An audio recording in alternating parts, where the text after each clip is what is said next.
ओम नमः शिवाय. नमस्कार मित्रांनो. आज असा एक प्रयोग देत आहे समूहिनी तिलक.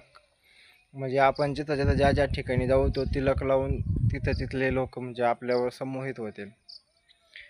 असे तिलक लावायचं हे विधी आहे. पुष्य नक्षत्र नाहीतर रवी पुष्य नक्षत्र या नक्षत्रात उंबराच्या झाडाची मुळी आणायची आणि चंदनासोबत आपलं जे चंदन असतं लावण्याचं ते चंदनासोबत त्या मुळीचा रस काढून आणि चंदनाचं बारीक ही पावडर तयार करून दोन्हींचा रस करून एका बाटलीत भरून ठेवायचा आहे आणि त्याचा तिलक करायचा आहे. जिथं जिथं जाल तिथं तिथले व्यक्ती कोणी स्त्री असो पुरुष असो समोहित होईल तुमच्यासोबत.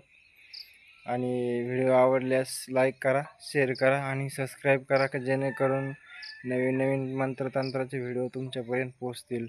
लाईक करायला विसरू नका.